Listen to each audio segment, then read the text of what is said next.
We're good. We're good? Yep.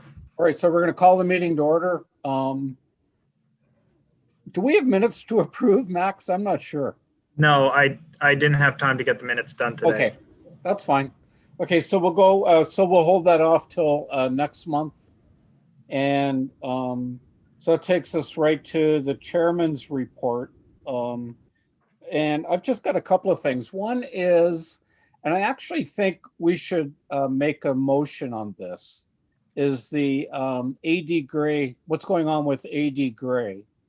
And so my observation is that there's been some, I guess discontent might be a good word, in social media and in some letters to the editor and things of that nature in terms of what the select board is moving forward with on AD Gray. And the disconnect is that there's a group in town that is considering or wants the town to consider using that property as a park instead of as senior living accommodations.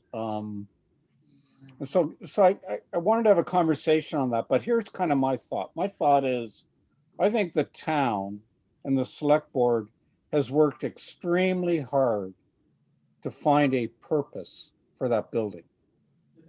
And they've spent certainly my entire time at EDC in terms of finding a good fit for that building. And I think they've done, honestly, a really good job. And I think the fit is actually very good.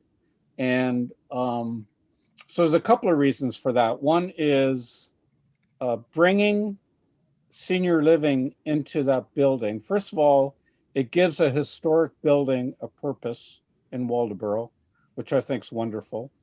Second, it provides accommodations for seniors within the town and puts them within the historic village, which means they'll come and they'll spend money and they'll be part of our town and part of our village, which is really, really important. And on top of that, they're going to bring employees in because you got to bring employees in to work at that facility. So and then the very last point, Max and I talked about this, there is going to be a significant piece of property left over that will be or can be turned into parkland. And I think, and I think that's the right thing to do. So I guess my view is that the Economic Development Committee should be supportive of the direction of the select board in terms of what their plans are for that building. And I'm not sure if it's the right thing to do or if it makes sense, but it seems to me we should, as a committee, be supportive of that action. So I'll open up the floor and see if there's any other comments. You know me. The fact that we're the Economic Development Committee sort of brings to the surface some of the debate that I hear. And that would, so I'll try and say it frontwards. Can we reach an opinion or a conclusion based on economic development criteria? I mean, in other words, if this was 30 people with no income that we were going to just be driving back and forth to the hospital, that's different than if we have, in a sense, a older, vital community up there. Also, what are if there are any, what are the criteria or the ground rules on who gets to live there, either in terms of income or age, or even where they're from? It seems like there's a lot of not quite clear information on what the moving parts are with that respect. So I was actually based on what Jan wanted to say, I think it is important that there is some context just added in here because some members may not be aware of it. So Volunteers of America made their proposal for affordable senior housing back on July 15th. This was their pre-application to the planning board. Since then, they have been having some talks with the AD Gray subcommittee, hammering out the the terms for what needs to be kept in mind. And in terms of who would be living up there, it depends on the funding they receive.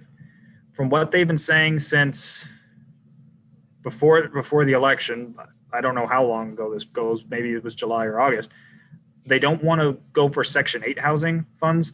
They want to get Section 202 funding, which I believe gives a special exception. So it can be people who are just 55 years of age or older.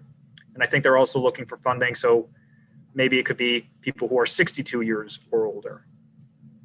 It is going to be, there is income based.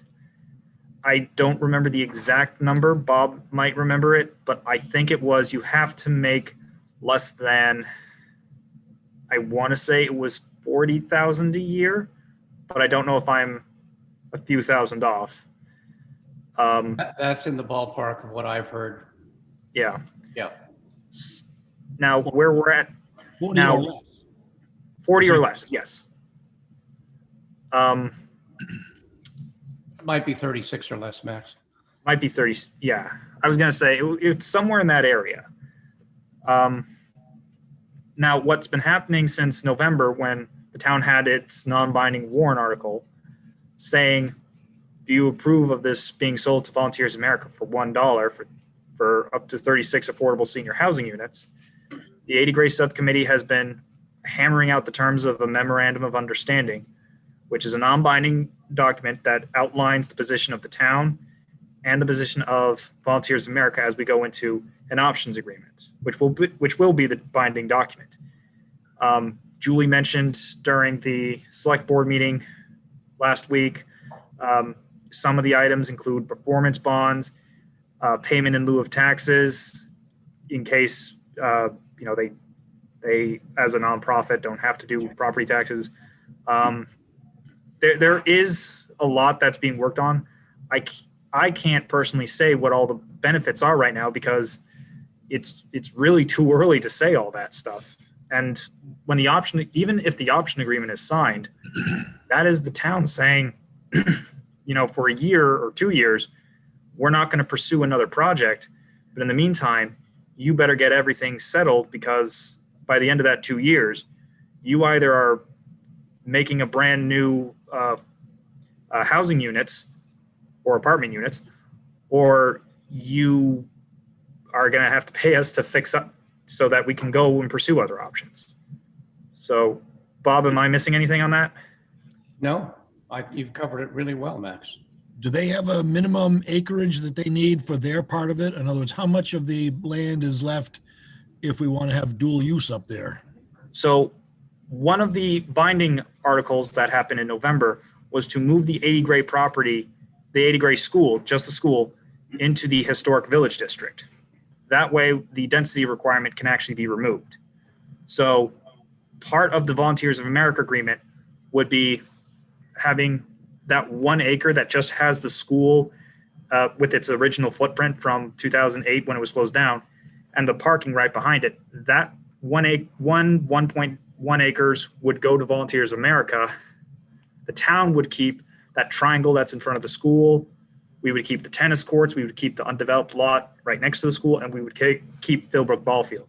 So of the 8.5 acres that are up at that school, by the end of this agreement, the town would still have about 7.5 acres.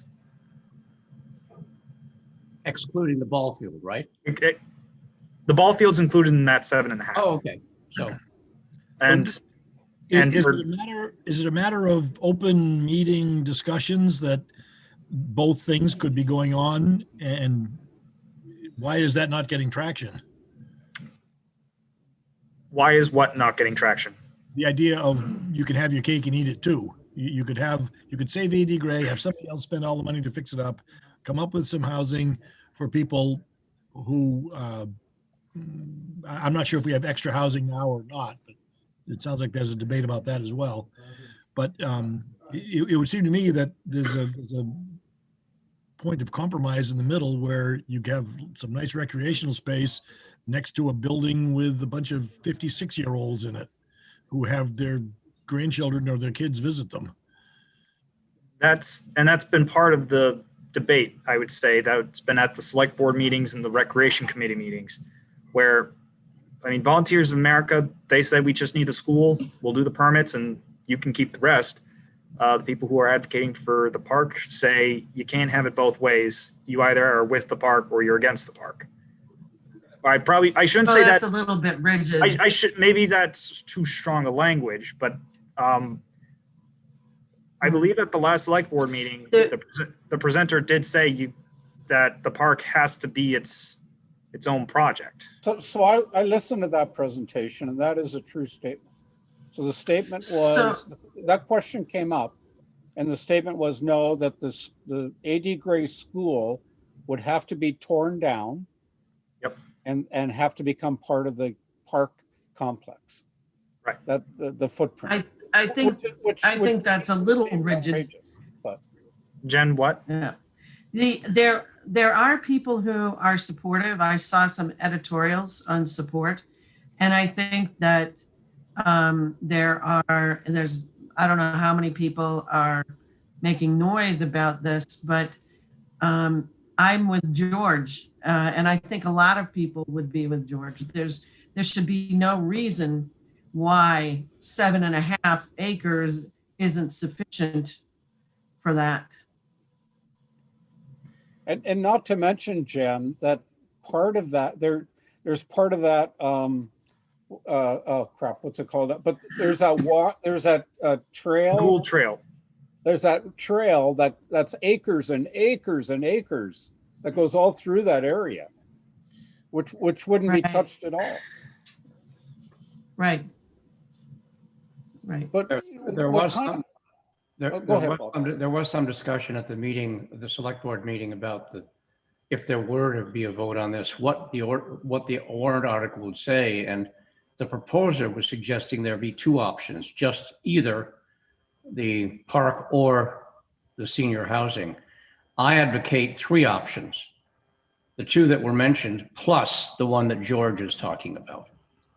If you really want to get a fair vote, you ought to have three options. But my feeling is it's not going to come to that. I haven't seen any groundswell of support for the park option. I've gotten maybe 11 letters, and some of them are for it and some are against it.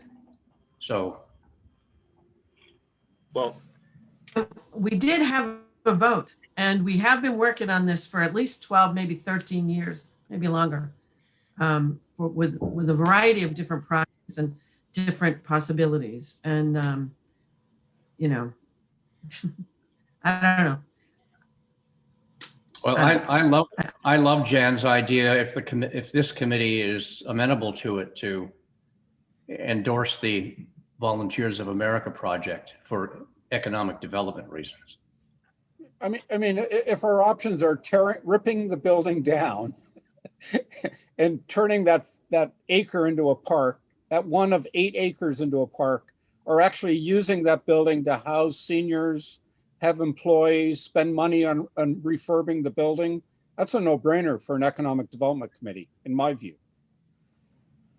Yeah, and these people would join the library, they would go to the Waldo, they'd probably go down and have a meal or two downtown, they'd have their families visit them. I think it's a good deal.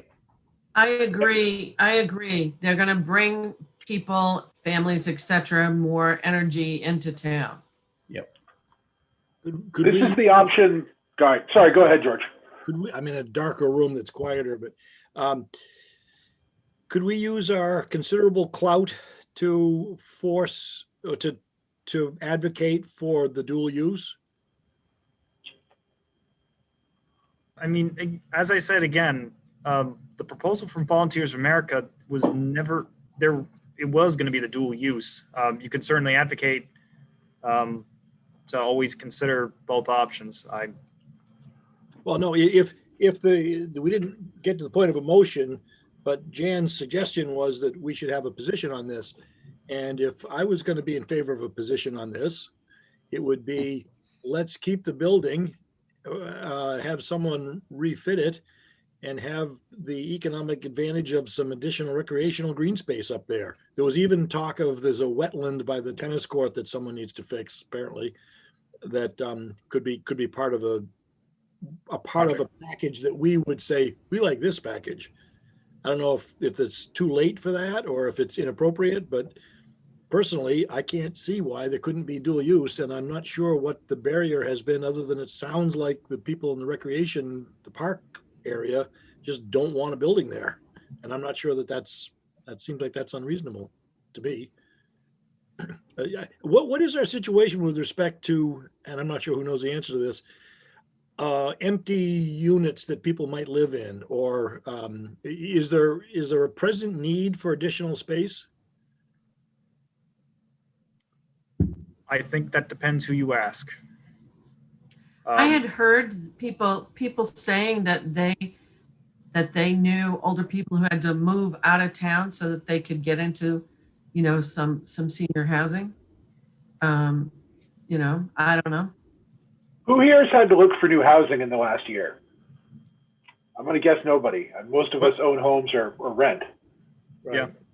Last year. If you call, what's a great area? I mean, we have our, Max, we have that new position that helps folks that are trying to get Community Navigator. I bet if you reach out to that person, you're going to find that there's not just a bunch of empty apartments sitting out.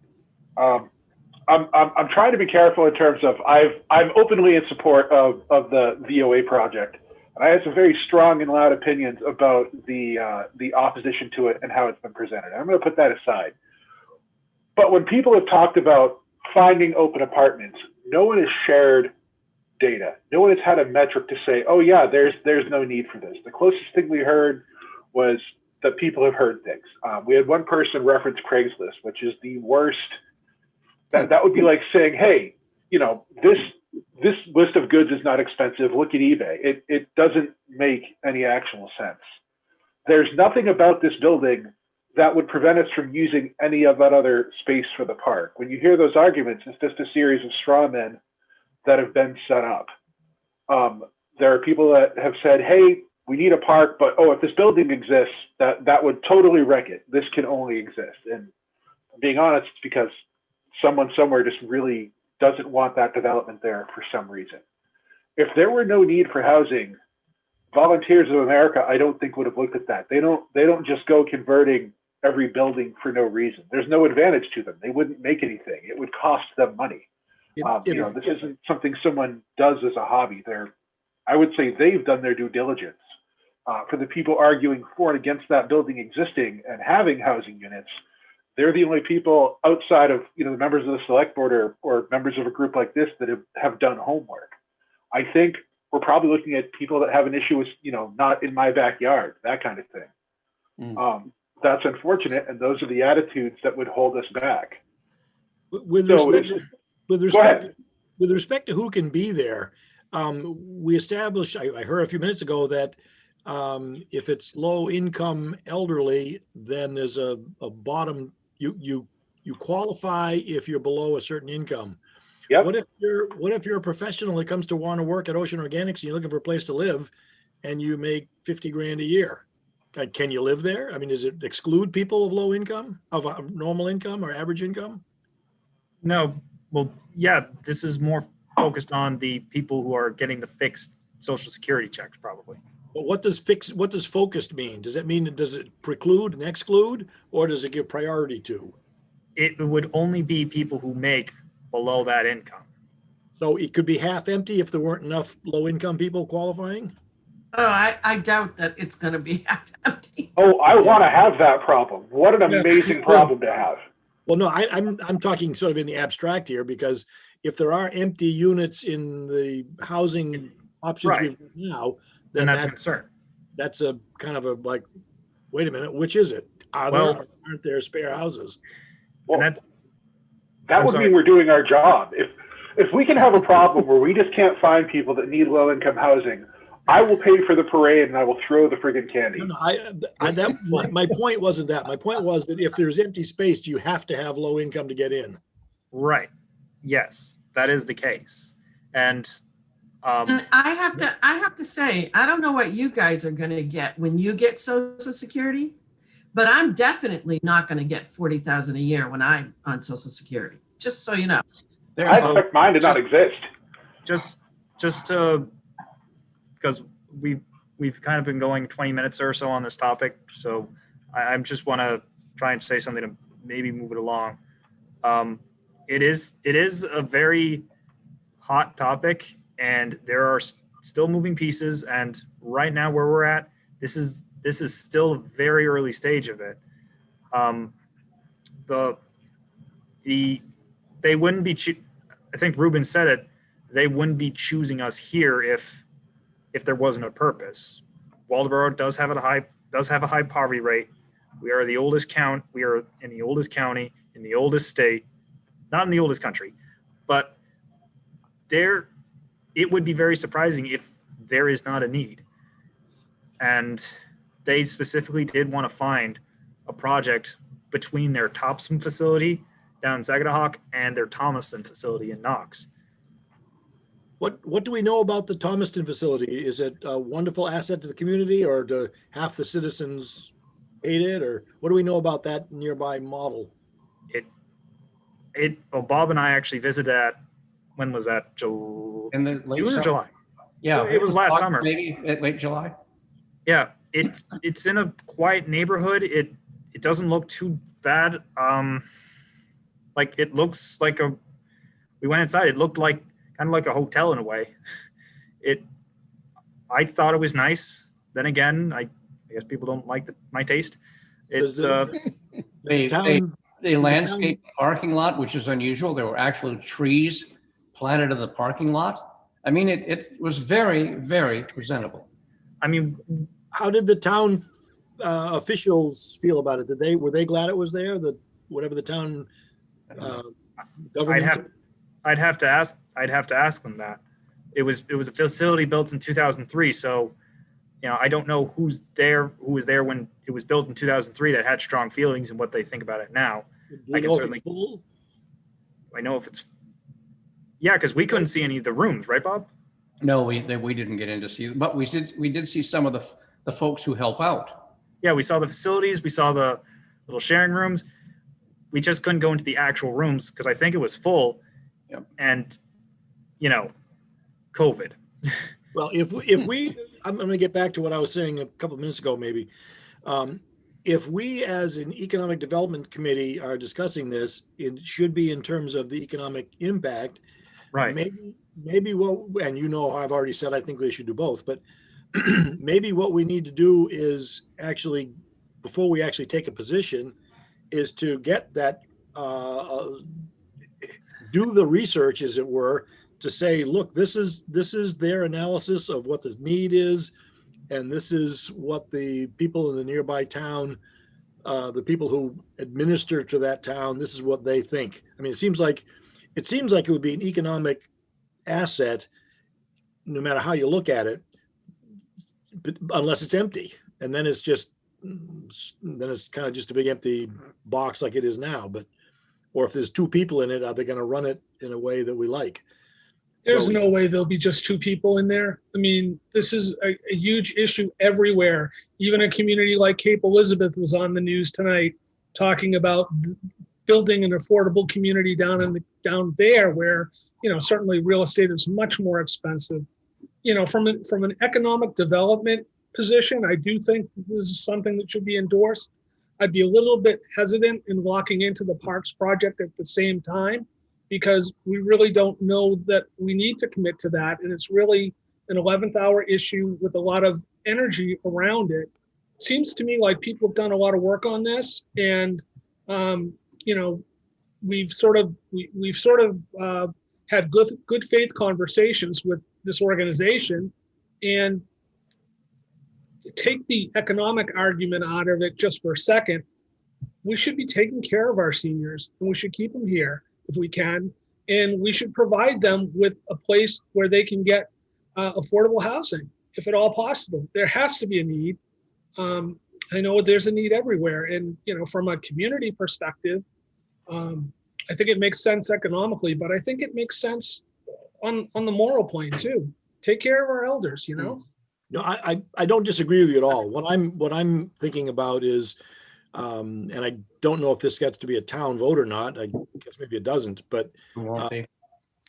from the standpoint of the public relations side of it, if we take a position, it seems like it would be useful to present some of the information to do with unoccupied space. Jen makes a point I hadn't thought about.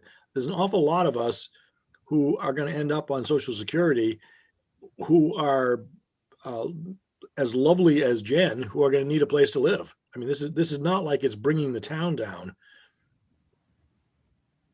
It's not bringing the town down. That's what I'm saying, is Right. that you make a Oh my very gosh, good point no. about. Yeah, I wouldn't, I can't see that argument in any sense, actually. I mean, you've got basically an abandoned building that they are going to come in and restore and rebuild and turn back to its original glory. How can that be bad? And provide housing for seniors. How can that be bad for the town of Waldoboro? I think George made some great points, though. I mean, we're talking about if you're going to support it, it's a due diligence thing, and I guess I just want to go on the record. Like, I think I see your point there. May I say something for just a second? One of the things they are going to, I mean, clearly they know the market. They have facilities in the area, and they know, they have an idea of the need. But we'd be kidding ourselves if we didn't think that they themselves would be doing their own due diligence to ensure that when they build it, people will come to it. They're not going to spend that kind of money building something that isn't going to be filled with folks. Right. So, and I'm basically relying on their due diligence because they do know what they're doing, and they're not going to risk the money if it doesn't make economic sense to them. Could it be more explicit that they're going to only consume 2 acres? They have refused any additional land. They've been very clear. They don't want any more than we've outlined in that thing that Max put together. That MOU. That shows the footprint. I will say, just on that note, just for our land use ordinance sakes, there will have to be a 15-foot buffer from where they do plan on making the addition. So that is the only thing I do want to, I know I said that they get the footprint, but just because the addition was torn down like a decade ago, that footprint is no longer grandfathered. So if they do decide to build out, we have to make sure that they at least have that the building is at least 15 feet away from what the final transfer is. Now, if that means they decide to build a little bit more inland so that we don't have to give up land, that's something that they have to come up with and then present to the planning board when they eventually need their permits. So if we're communicating with people, because I know that I'm going to end up communicating with people, the truth is they don't want more than the minimum amount of land they need. So there's inevitably going to be opportunities for the ball field and the soccer field and the parking area and all that. Tennis courts. Yep. Tennis courts. Tennis courts. There's repairs to the tennis courts, I guess, or wetlands or something. But it is absolutely a certainty that they aren't going to use up 7 or 8 acres for this project. They're not going to take more than they need, and the reason for that is twofold. One, they're not greedy. They know what their needs are, and two, they're not in the real estate business, and they don't want to pay taxes or payments in lieu of taxes on land they have absolutely no use for. Do we have experience of them paying something that isn't taxes in other settings? Or is that how realistic is that? It's realistic. Okay.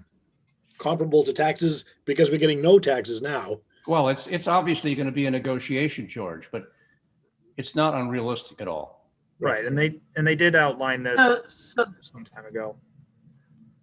Yeah, Sorry, and this Jen? happens. Yeah, this happens with any usually nonprofit type of an entity. In some cases, land trusts. Often in hospital cases of hospitals and things like that, they often pay the town's money in lieu of taxes. So true. Right. Okay. So I guess my it's kind of like the big circle here, but my feeling is that as the EDC, it behooves us to support the select board in terms of moving forward with this, because the alternative of tearing the building down for a park is not something I think the EDC would want to support.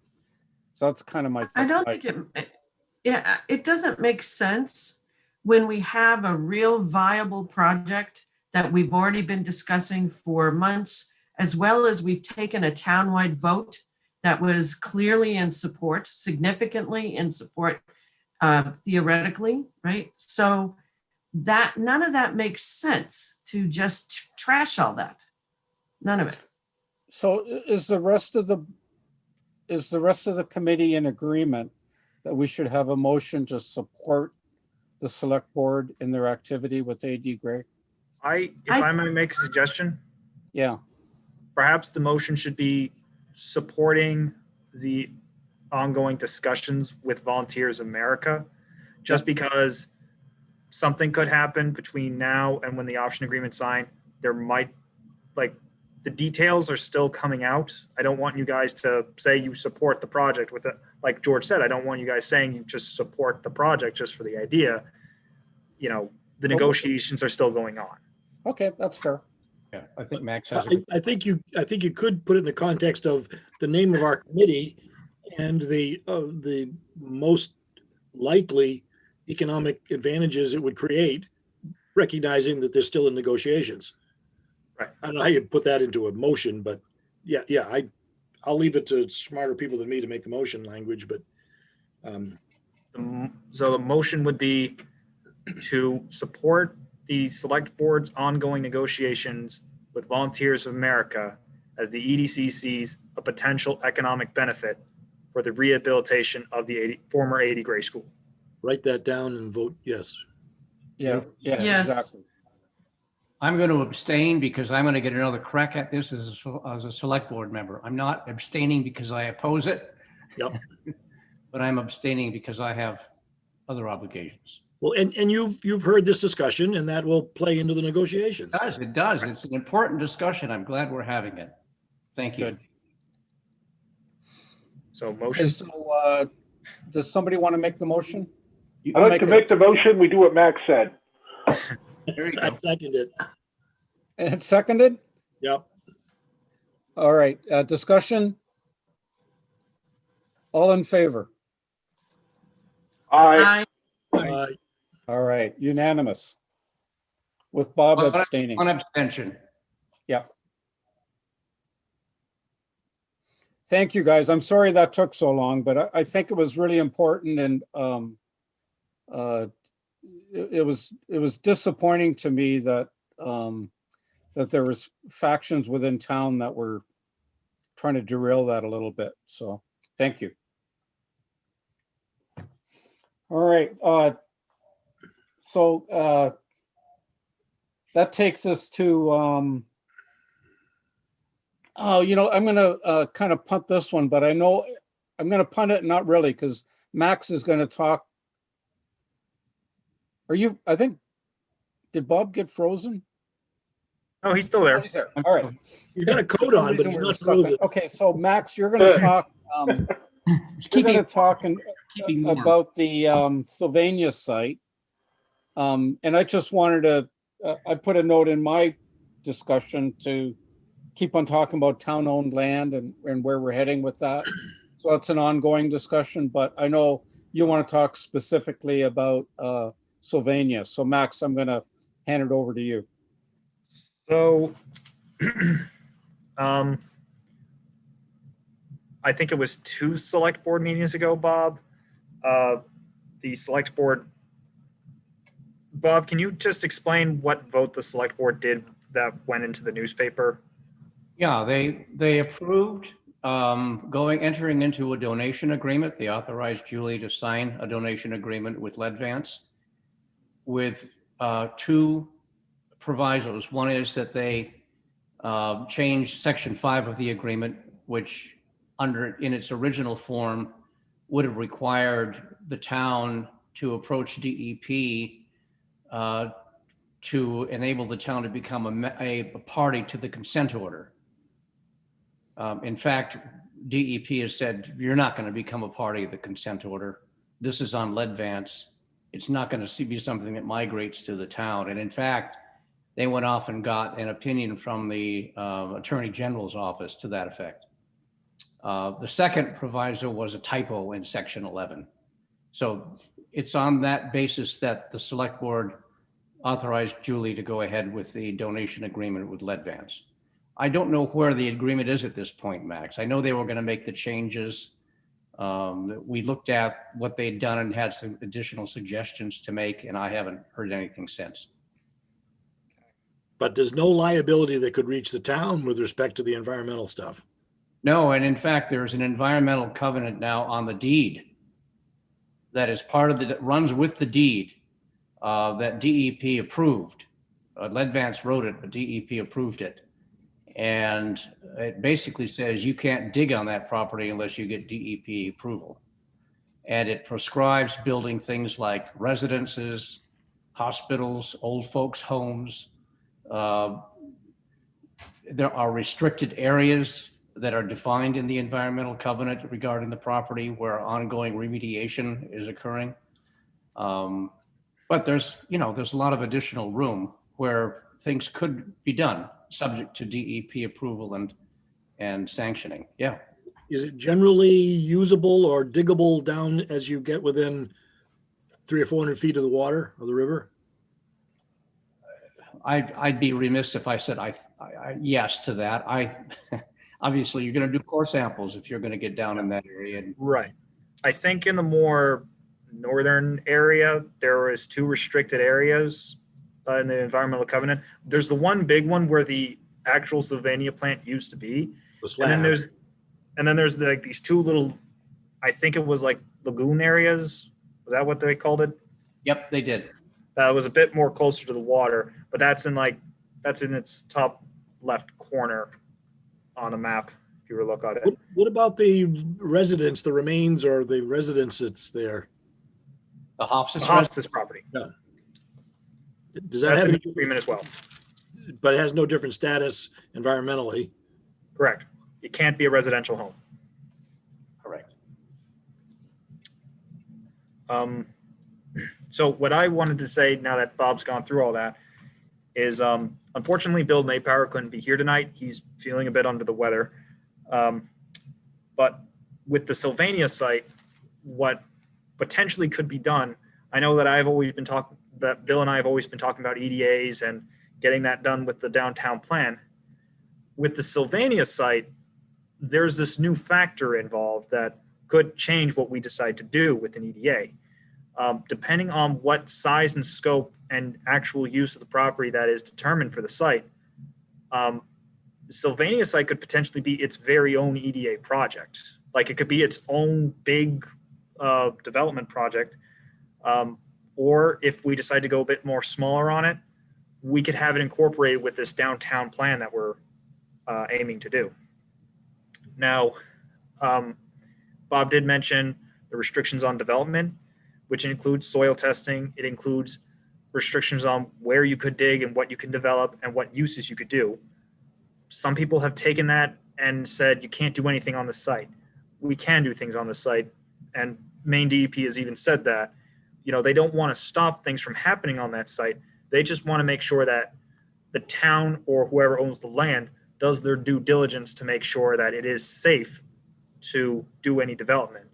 Do any of these discussions impact the possibility or impossibility of a solar array there, solar collectors?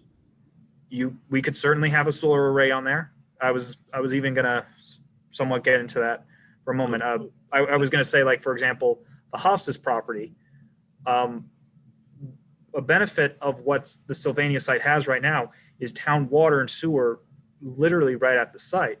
So potentially an EDA project would be just to expand those utilities just to the Hofstas house if we want.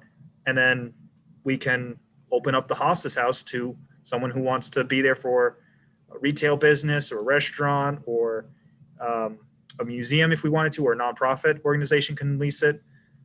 Not residential or the other ones that are listed in the covenant, obviously. But it does open up possibilities. And then with the solar array,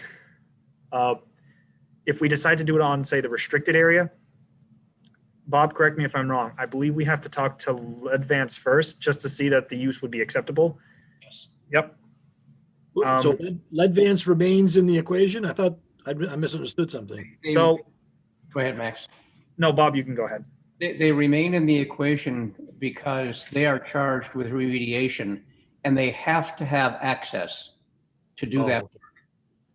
So Because it's their responsibility. people who have plans aren't going to be interfering with them. Right. It's like a divorce. They're always going to be there. Yep. So, but I believe they're fine with it. They just want to make sure that whatever we do there, we just make sure it's something that doesn't disrupt the materials on site. So we can look at solar. We can look at just covering it and turning into this big green space so that nothing happens on it. It's just you're driving down 220 and you look to your right, or you're driving up 220 and you're looking on your left, and you just see that big old green space right there and just think that's a nice little preserved area. Is it likely or unlikely that the big cement slab would ever be demoed and gone? What do you mean? Well, I mean, if you can't dig there, well, I don't know where the pollutants are, but one of the things about the cement, the old building base, was it was already a place you could bolt collectors, but that presumes it always is there. With your understanding of the constraints on the use, is it likely that cement slab could be removed? We wouldn't want to remove it. We would just cap it. Okay, that's what I was questioning. Okay, good. Right. No, that's like the top priority thing, I'd say, the moment we get. I can only say from my perspective, I can't speak for the select board. I can't speak for Julie. I can only speak for myself. The first thing I want to do is just get some money so we can just cap that and just turn it into green, because I don't know what people think when they drive by that. I don't want cap it in the sense of cover it with dirt and plant grass. Yeah, put some covering, put actual good covering over it. Make sure it's not going to be disrupted if we decide to do something on there like solar. But right, just cap it, put a tarp on it, then put grass, and then maintain it as such. On an area, just on a practical basis, on an area that big, if you try and they put grass gardens on top of buildings, but you get into all kinds of drainage challenges if you try and have a big area that gets rained on and has grass on it. If you want it to survive, this, unless you have a really thick layer of above it, so that there would be some art to just covering it. There'd be a lot of drainage tiles in it or something, but that's not now. If I may, for a bit here, I'm not sure that capping it is like you would a landfill, for example, is necessarily a slam dunk. I hope we can do that, but I'm not sure that that's something that is a given. That will require intensive conversations with DEP and a really good plan that shows that whatever we do to that thing, it's not going to compromise what's under it. Is there less interest in the solar approach, solar collectors there? What do you mean? I mean, at one point that seemed like a great idea that a bunch of people were lined up for, but it doesn't sound like it doesn't feel that way today. Well, I've certainly had calls from different solar developers asking. This was before the information was about the town submitting the agreement. I've had solar developers asking, "Hey, is this property? What's going on with that?" There's interest, but as I said, we would have to look at all the options, and I guess I'm still confused what the question is. Well, it seems. So- Is there anything that's changed to make the solar less of an attractive idea? All options are really on the table with this property. Okay. But we do need to, and that's why I say what I said earlier.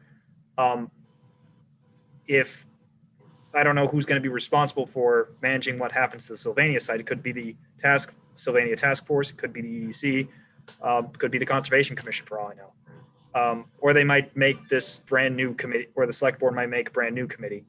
The point is, whoever's going to be responsible for that may say that, you know, the best thing to do would be one big solar farm, or turn it into one big park, or just, I don't know, look into more, or what I'm talking about of including it in an EDA. You know, it's really early for me to say what's going to happen to that. It could be solar, but I can't really give you a final answer today. So you're looking, so what we're looking for is the highest use of the property. Is that what I understand, Max? Right, potential uses and what would be a benefit to the town, the most beneficial thing to the town, probably. And that's why I say with the EDA project, it could be determined that the most beneficial use would be to find a way to generate revenue from it.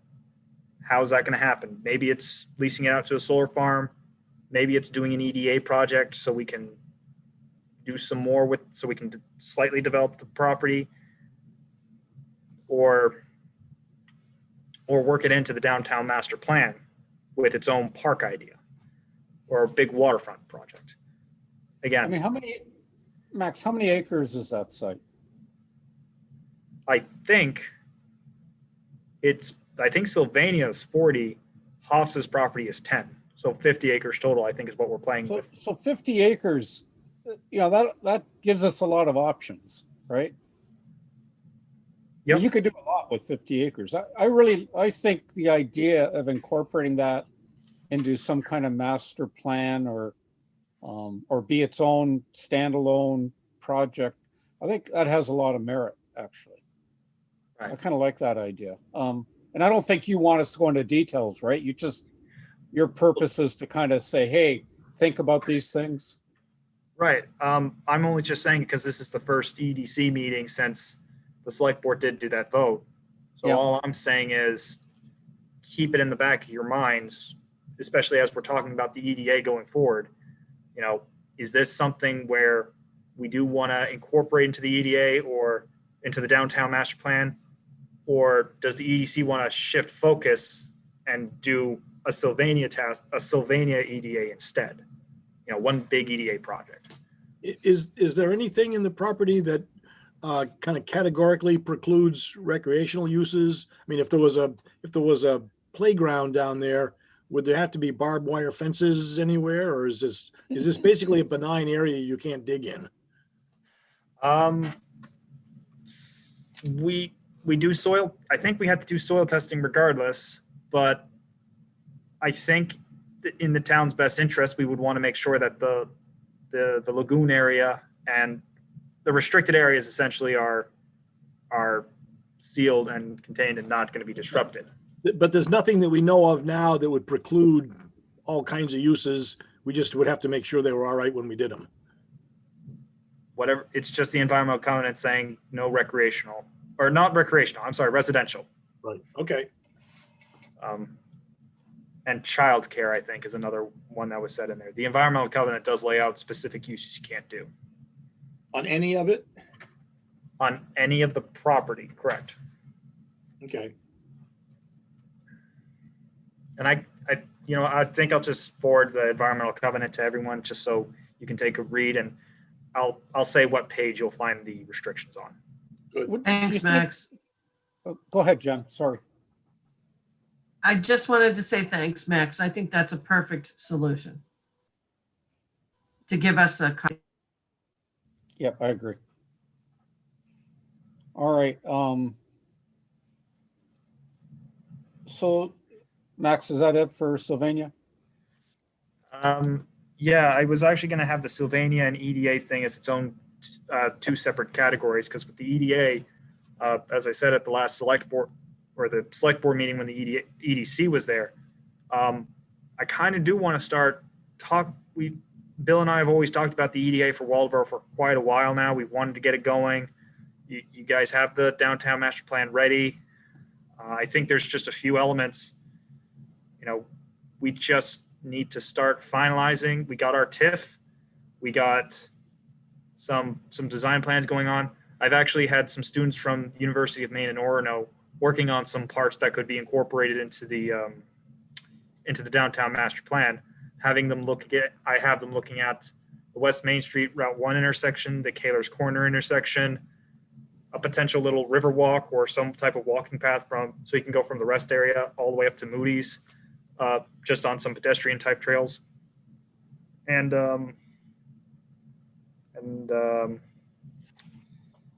I think there was something relating to.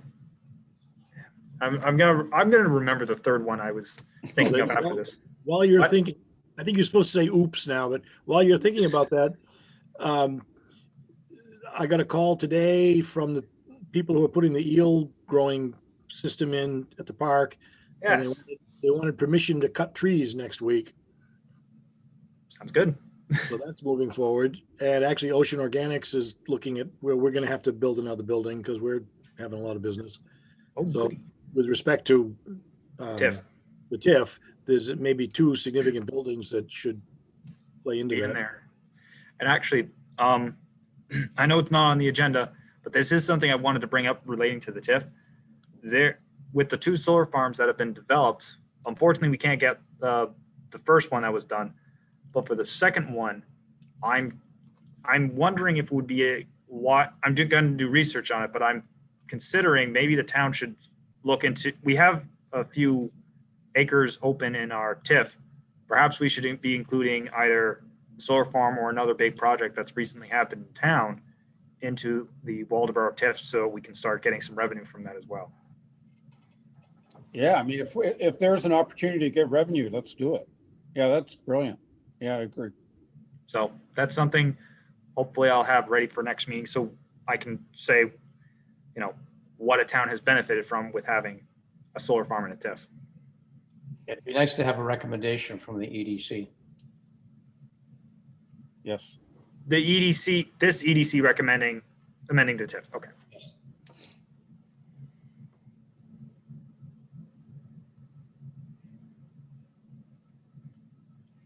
So I think we'll put that on next month's agenda, and that'll be probably a good chunk of the conversation, is my guess. Mhm.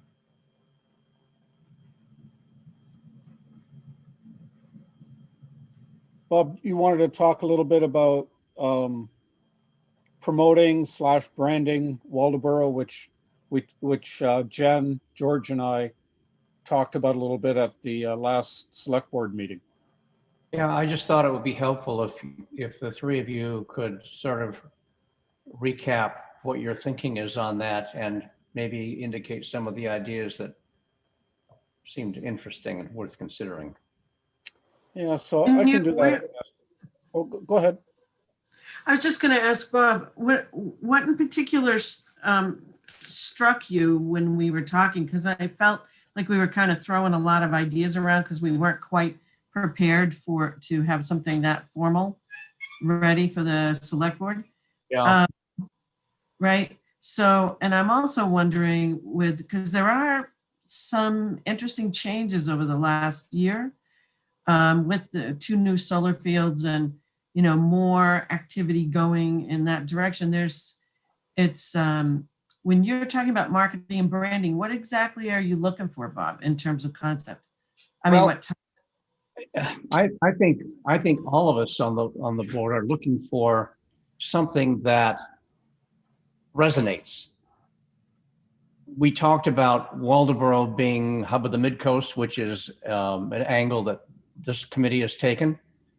We talked about what the WBA has been doing with its brochure, which locates businesses and describes them where they are. Maybe there's a way of marrying those 2 ideas together. We talked about actually getting businesses on the town website. And I don't know whether that has any traction or not. We didn't get into the details of it. It was more conceptual. Those are 3 of the things that kind of struck me as maybe having traction and maybe meriting further conversation. And just in a practical terms of how do we do this?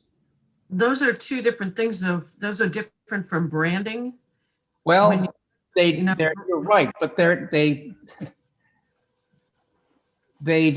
mean, the other idea was having, another HOD somewhere, and to talk about Waldoboro being the clamming capital of the world, and maybe tying the Hofstas house into that as a museum, a shellfish museum. Mhm. But I think that the general consensus was that the home of the five-masted schooner was nice in the 20th century, but it really doesn't fit anymore. Yeah.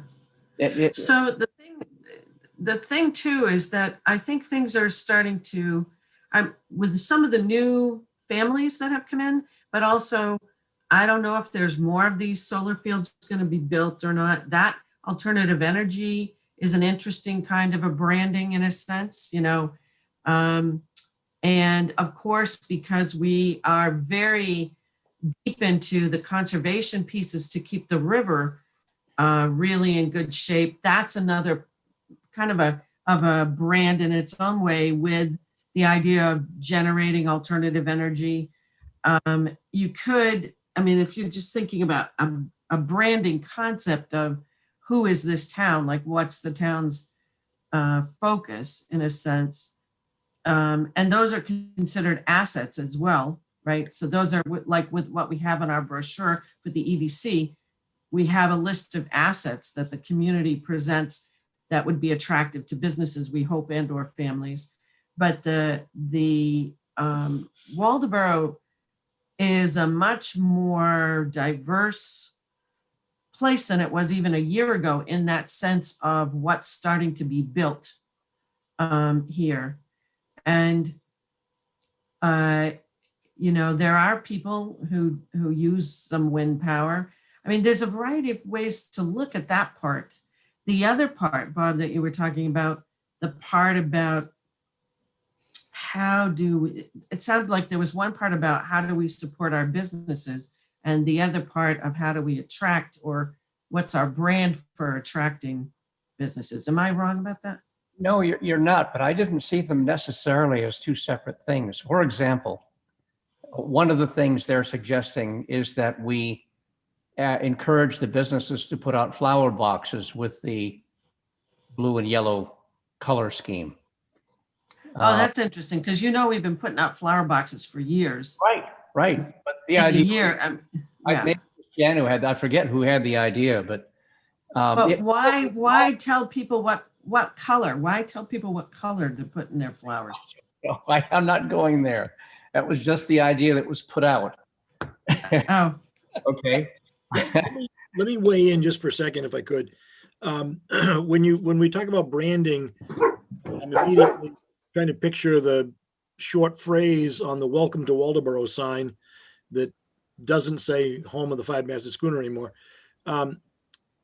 And you won't get mugged here. We got to have something cooler than that. But with all the solar activities, and now I'm going to pound on my own processes a little bit. We're doing land-based aquaculture projects. Could we just have something about where we're looking toward the future? That's with all this solar energy, and that would be nice. But what is it? Well, that's general. And I'm just, maybe if there's a really short phrase that we want to be associated with. How about resilience? Aren't we building towards resilience? Isn't that one of the words that we've been throwing around for years on different activities? How are we going to move into the future? We certainly have good farming. We don't have a lot in Waldoboro, but we have a good number of farms, different types of that kind of production. And then maybe why are people finding Maine so attractive? Can't be simply because we have one of the lower, numbers of COVID. It's got to be a little bit bigger than that. Because I like what George is going for there. I'm just wondering how we develop the conversation. And that's why I think the WBA and this committee have a role to play. And that's why you're sitting on the committee, Jen. But there are other groups in town that have roles to play as well. And it ought to be more than just a couple of groups that get together to charrette and figure out what we can do. I think if we make it a broader effort, we'll get more ideas and more resonance with the ideas that are tossed out. I love the idea of resilience. I mean, that kind of encapsulates Waldoboro's entire history. Bob, you just made an interesting point. It was actually a few minutes ago. The WBA. Jen, when was the last time the Waldoboro Business Association was able to meet? Last year, we were able to meet. You mean the board or the members? I mean the members. Yeah, it was last, I think we had our annual meeting and we had our annual meeting celebration. And I'm trying to remember if we were going to have a meeting in March or if we did, I don't remember. But if we're going to get input from groups like that, and I understand, I think having one meeting on something like Zoom, I could see that getting problematic, but is there a way to start re-engaging that group so we can talk to them? Well, we've already, go ahead. Are you on my mailing list, Reuben, or are you not? I must not be. Okay. I'll send you a copy of what I sent out Okay. this week. But the thing about it is that it's hard to engage people. And we've tried before in the past using surveys and things like that. And there's the attendance at meetings, if it was a good topic or a good group of people presenting stuff, you'd get a good attendance. If it was a topic that didn't generate much interest, you might get 15 or 20. So, in that angle, in terms of engagement, if everyone can suspend disbelief, because this idea has, it's not a major twist, but it's an idea. We talk a lot about, or not a lot, but we talk about pamphlets and handing people physical things and having physical prints. And I can see where that would have a place, but I also see that as not working super well, especially now with COVID. I'm wondering, I know some of these businesses are good at doing things like advertising on Facebook or buying Google AdWords. And I know there have been meetings where we've had people from Dream Local Digital come present. Yeah. Yeah.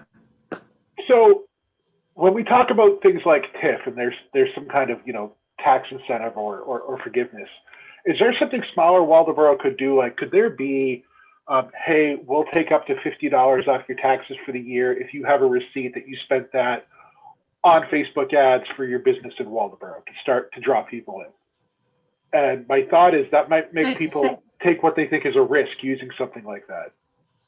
Say that again. Say that again, Reuben. So are you aware, Jenna, on Facebook, you can buy sort of targeted ads?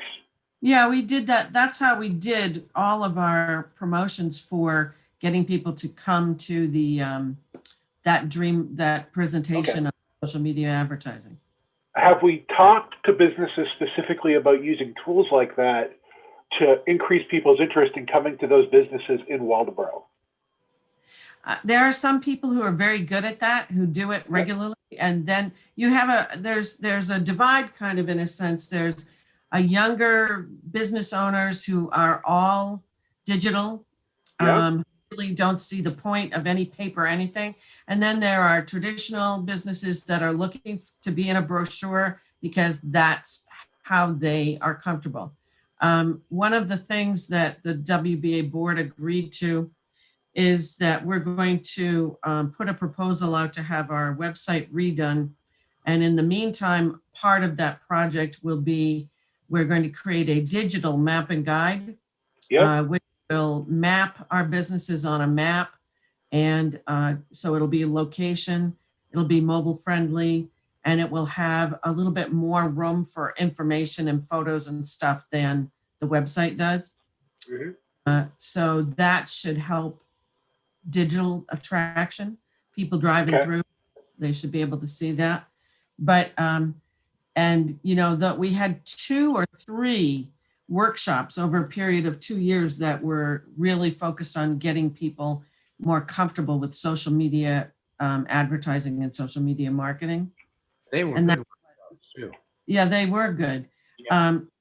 So we do have people who do those kinds of things, but it all depends. Every business is different in their target market and who they're trying to reach, Reuben. And that's fair. This is when I yeah. say these things, they really are questions, not things that I think are failures. I'm Yeah. approaching from what I think I No, understand. not at all. Yeah, we do have a good crew of young business owners who are, not only are they on every digital, every media that they can get on online, but they've also been picked up by internet magazines that are digital magazines that have, and videos and so forth that have highlighted them. And I've tried to post most of those on the WBA Facebook page because those are great media things. So we've got some great farming stuff. We've got some great green stuff. We've got a lot of businesses. How do we get people to come build with us? How do we get people to come add to the flavor of the town? Come build with us. Can I just jump in for a second? I've sort of been holding my tongue for a while because we started on the branding discussion, and it feels like we're sort of branching away from that discussion. Fair. I do a lot of branding work in my work and have done over the course of my years. And it's kind of a misnomer that a brand is a logo or a tagline, or, those are pieces of the brand. And where the brand discussion typically starts is, what do you see as whomever you're branding as their vision, their values, their goals, and how does the brand support those things? I know that I've gone through rebranding in 3 of the places I've worked at. Now, it's a little bit different than a municipal environment, but I think that's a lot of what it is, what do you want the town to be known for? What would resonate? And honestly, you start with who's the audience? Is this an overarching brand for the town for everybody to see? Are we targeting new businesses that want to come here? Those types of things. You really have to start almost way back at square one before looking at all of these pieces that we've been talking about. And all of these pieces, Reuben and Jen and everybody who's been speaking, have value, but it has to start somewhere at a different level. You can get really into the weeds really, really fast when people are just spitballing ideas, but that really, in my opinion, doesn't get anywhere closer to the brand identity that you're looking for. You're here, John. So I think we're running way over time, but I just want to tell John and anybody who's not been here for a while, one of the things that might be helpful, we had 3 separate visioning, branding types of activities in the town, significantly paid consultants to come in and help us over these years. And so the town itself has gone through that. The people who wanted to participate, did, and they were over a few months long. So before we jump, because I agree with John, what he said, it can get in the weeds real quick. I think we should look at some of that also. Yeah, I'd love to see that. Yeah, I know that Max has access to all that stuff, right, Max?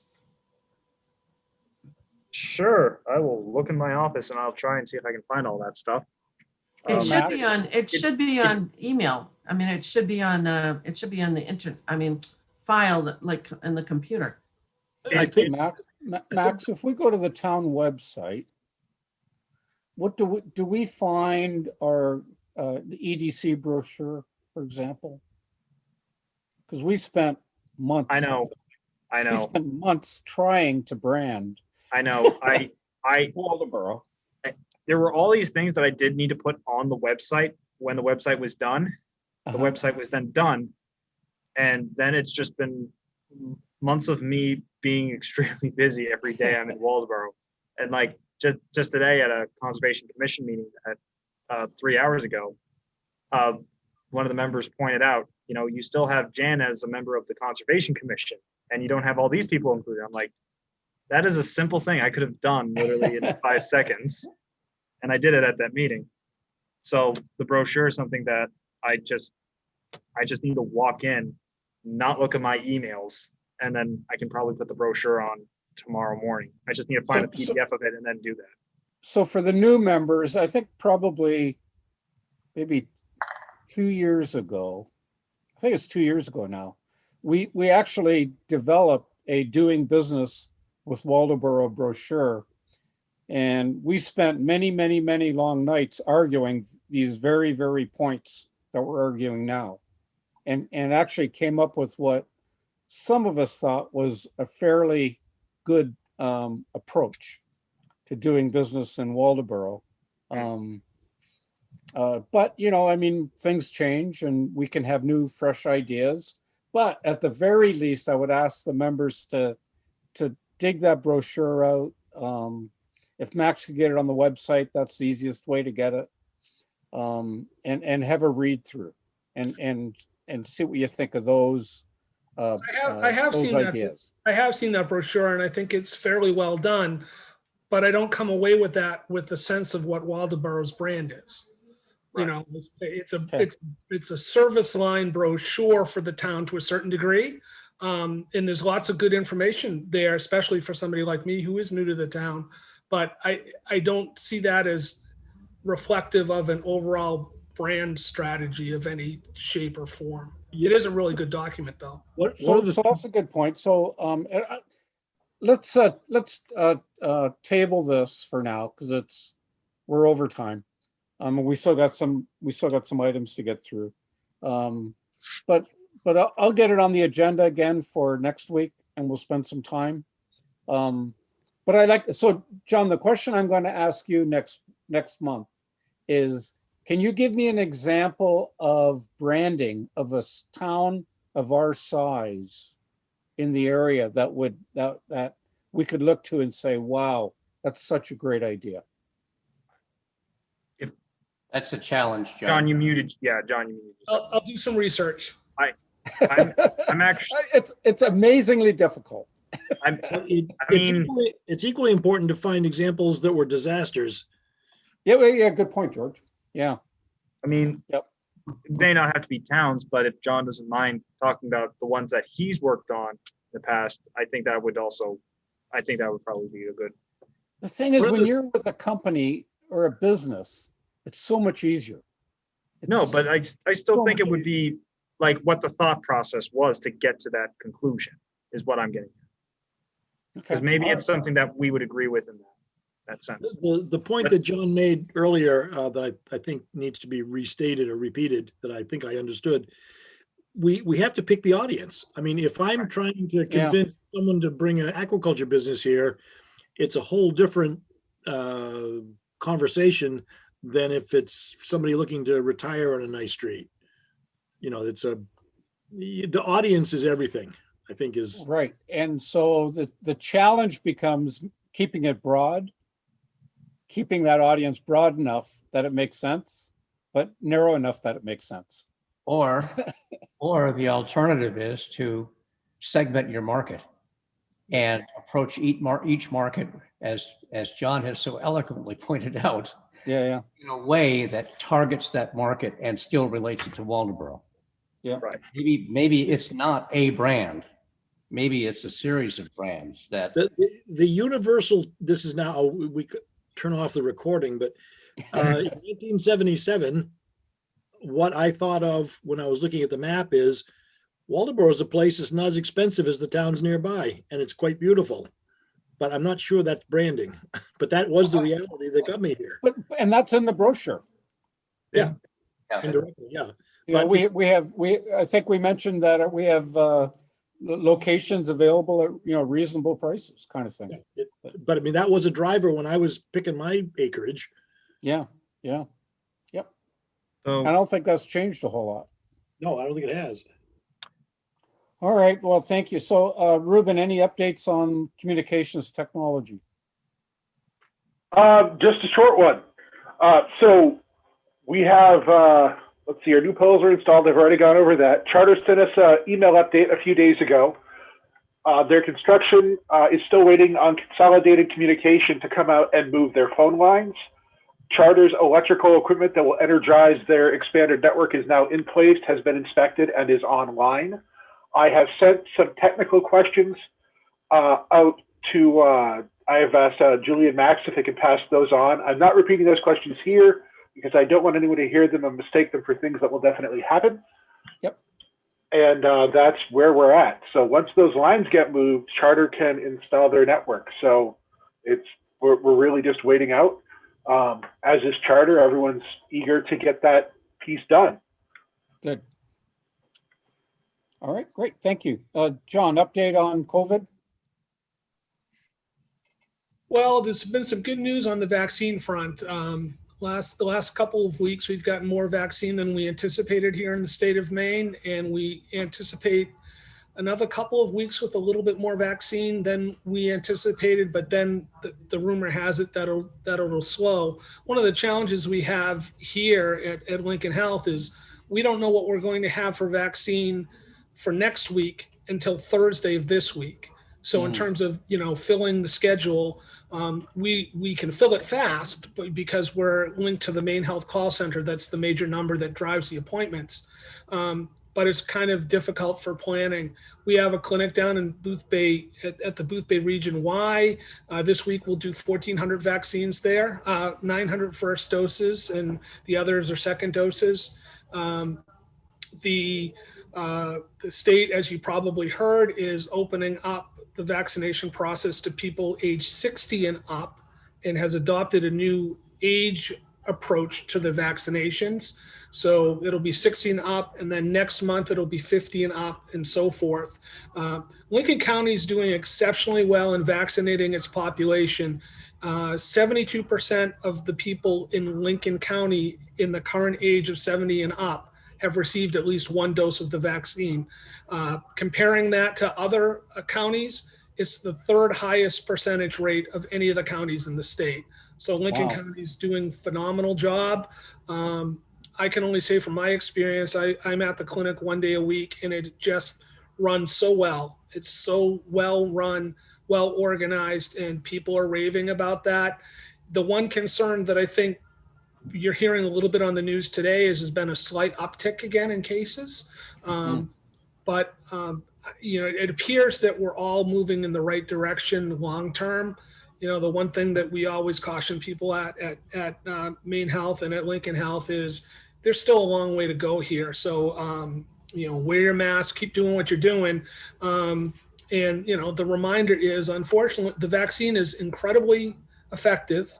The Moderna and Pfizer are 95% effective, but that essentially means that it's not going to work for 1 in every 20 people. So there has to be some vigilance that continues. I'm not sure that I see the light at the end of the tunnel yet, but I think it's getting closer.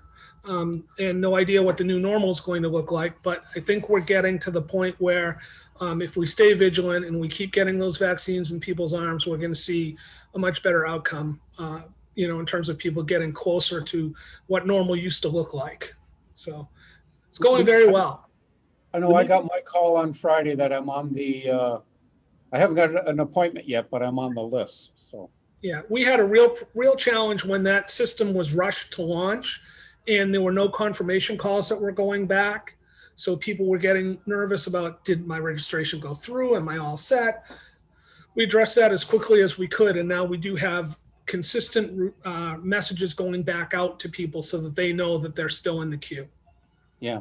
When they talk about the effectiveness of it, and they give the different percents, I know the one thing, they don't compare different trials to different times and different situations, but is there another place where they validate or confirm that, and it's 100% that you won't die? I mean, that's one of the things I hear sometimes, like with the later ones, is it's 75% you won't get it, but it's 100% that you won't be in the hospital or morgue. Right. So that, I think you're talking about the J&J Johnson & Johnson vaccine that's coming out now. And that's based on the submissions of the data from the various trials. And that's what they're basing their comments on. As you've seen, though, in the news, there are all these new variants that are coming out with this COVID-19. The one from the UK is one of the bigger ones. And so, it's still relatively unknown whether there'll be vaccines every year, whether there'll be booster shots that are needed based on the variants. I think we've seen with the influenza vaccine over the years, Some years the vaccine works better than other years based on certain variants. So I think there's still a lot to learn and a lot that we don't essentially know, and we'll find out over time. But we are seeing that the vaccines are making a difference. We're seeing the numbers drop, and I'm just hopeful that people recognize that the vaccine is the right thing to do, not only for themselves but for their friends and neighbors around them. There still are a lot of people anti-vaccination out there, and all the research that we've seen from the US CDC and others says the vaccine is the thing to do. All right, good. Thank you, John. Appreciate that. The only thing I have on old business is we've still got a box of those pamphlets in Max's office. So if anybody has a good way of distributing or doing business with Waldoboro brochures, either at your place of business or anything, we've got a big box of them at the town office that you're welcome to get as many as you can. And then is there any new business? Okay, hey, everybody, thank you. Thank you so much. Great meeting, and we're adjourned.